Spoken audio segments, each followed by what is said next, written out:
Développer des compétences en sonorisation est l'objectif visé par le projet Devenir technicien de sono. En cette période de vacances, ces hommes et femmes ont choisi pour occupation des activités saines. Par rapport à besoin de ce vide. C'est un vide. Nous avons assez d'églises, nous avons assez de manifestations, là où nous avons assez d'événements. Nous sommes dans un monde événementiel, mais la demande dépasse l'offre. C'est-à-dire qu'il y a plus de demandes que d'offres. Donc nous sommes en manque de techniciens. Nous sommes toujours dans la première édition. La première édition est divisée en 4 vagues.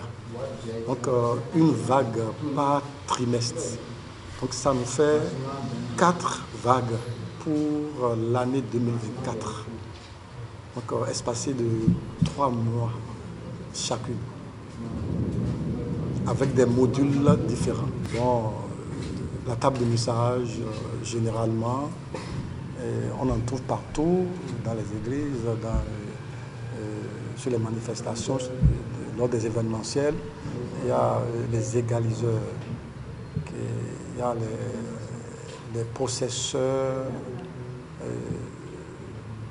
les compresseurs, les processeurs d'effets, les micros, et la transition aussi de l'analogie au numérique.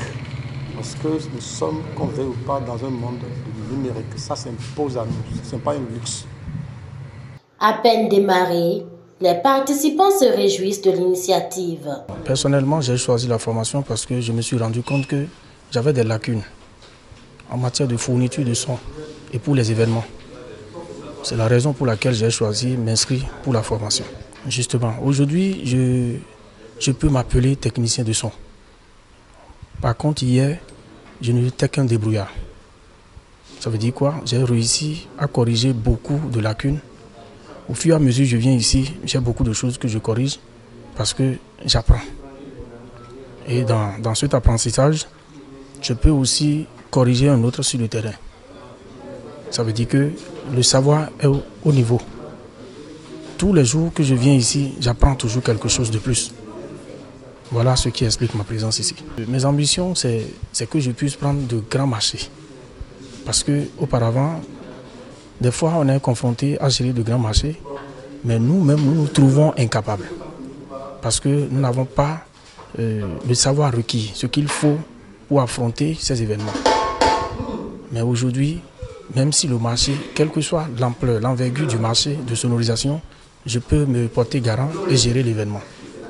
En matière de gain, d'abord j'ai appris beaucoup de choses puisque nous avons travaillé toujours avec l'analogie, les consoles.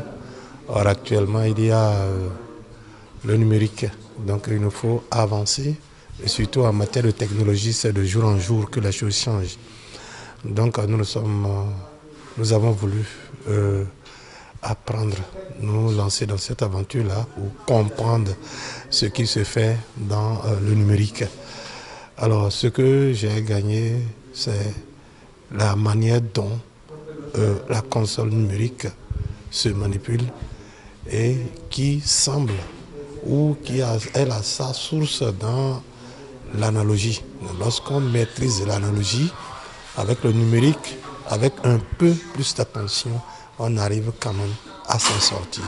Voilà l'interface, la manière de mettre le son, de sortir, de recueillir, la manière de faire le mutage, le système de mutage, de couplage de son à travers les pistes.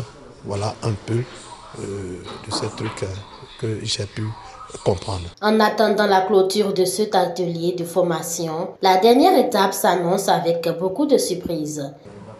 Ceux qui ne croient pas encore la chose, ceux qui sont encore derrière, ceux qui doutent, ceux qui ont peur, parce qu'il y a des gens qui se disent que bon, ils ont déjà un prérequis, ils vont se mélanger à des débutants.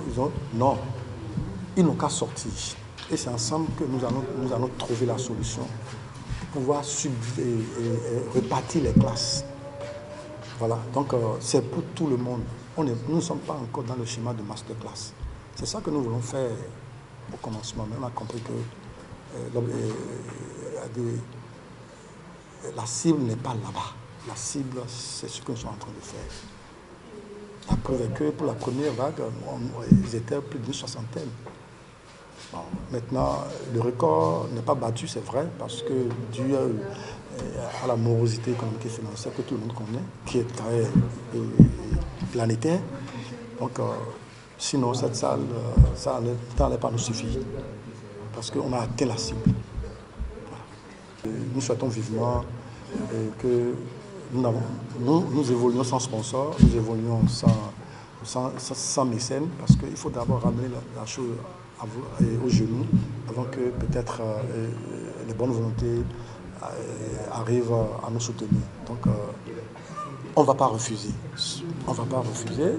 Si on en trouve, nous sommes preneurs. Les périodes de vacances sont certes les moments de repos et de détente, mais dans un monde où le numérique est en plein essor, il s'avère indispensable d'acquérir des compétences nouvelles.